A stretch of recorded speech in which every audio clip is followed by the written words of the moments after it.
أعوذ بالله من الشيطان الرجيم. بسم الله الرحمن الرحيم. والتين والزيتون وطور سينين وهذا البلد الأمين.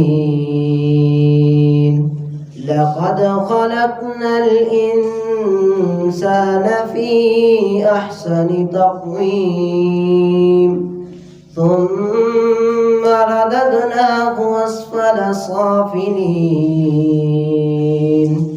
إلا الذين آمنوا وعملوا الصالحات فلهم أجر غير ممنون.